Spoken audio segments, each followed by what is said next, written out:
Guys, Bangalore to Chikmagalur 4 days ட்ரிப்பில் இன்றைக்கி டே 1, அதாவது சாப்டர் 1. இன்றைக்கி 2 லொக்கேஷன்ஸ் தான் பிளான் பண்ணியிருக்கோம். இந்த 2 லொக்கேஷனுமே வந்து போகிற வழியில் தான் இருக்குது. ரெண்டுமே வந்து யுனெஸ்கோ டெம்பிள் தான் பிளான் பண்ணியிருக்கோம். எதனால் அப்படின்றது வந்து இந்த வீடியோட கடைசியில் நான் சொல்கிறேன். லொக்கேஷனை வந்து போகிறதுக்கு டோட்டலாக 250 கிலோமீட்டர் ஃப்ரம் பெங்களூர் எலக்ட்ரானிக் சிட்டிலேருந்து காமிக்குது. ஸோ இங்கேருந்து வந்து நாங்கள் early morning 8 o'clock trip start பண்ணிட்டோம். அப்படி நாங்கள் நினச்ச மாதிரியே ஈவினிங் 4 o'clock வந்து ரீச் ஆன ஃபர்ஸ்ட் லொக்கேஷன் கர்நாடகாவில் ஹேலபேடுன்ற குட்டி கிராமத்தில் இருக்கிற ஸ்ரீ கேதவேஸ்வரா சுவாமி டெம்பிள். உள்ள என்ட்ரன்ஸ் எப்படி இருக்குன்னு பார்த்துடலாமா?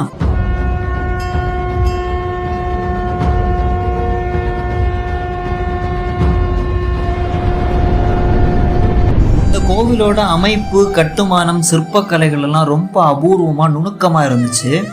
இது வந்து 12ஆம் நூற்றாண்டில் கட்டப்பட்ட கோவில்னு சொல்கிறாங்க. நம்ம சைடில் வந்து சேழ சோழ பாண்டியன்னு சொல்லுவோம் இல்லையா, அதே மாதிரி இங்கே வந்து ஹோயசாலி பேரரசர்னு சொல்லிட்டு ஒரு அரசர் தான் இந்த கோவில் வந்து ஃபுல்லாகவே கட்டுமானம் பண்ணியிருக்காரு.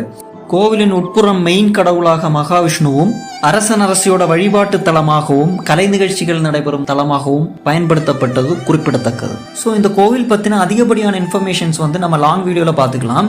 இங்கிருந்து வந்து 18 கிலோமீட்டர்ஸில் இருக்கிற நெக்ஸ்ட் லொக்கேஷனான சென்னாகேஸ்வரா கோவிலுக்கு தான் வந்திருக்கோம். இந்த கோவிலோட என்ட்ரன்ஸ் பார்த்துடலாமா? இந்த கோவிலும் அதே அரசாட்சியில் கட்டப்பட்ட கோவில் தான். அதனால ரெண்டுமே பார்க்கறதுக்கு உங்களுக்கு ஒரே மாதிரி இருக்கும்.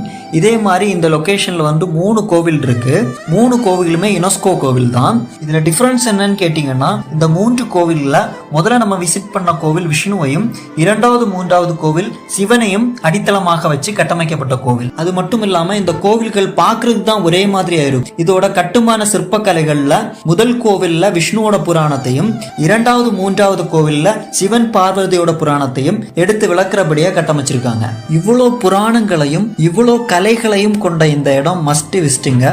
இங்க இருந்து சிக்மங்களூருக்கு 30 கிலோமீட்டருங்க. நெக்ஸ்ட் வீடியோவில் சிக்மங்களூர்ல என்னெல்லாம் நடந்துச்சு அப்படின்றத சாப்டர் 2 வீடியோட வரேன். தென் பாய், தேங்க்யூ ஸோ மச்.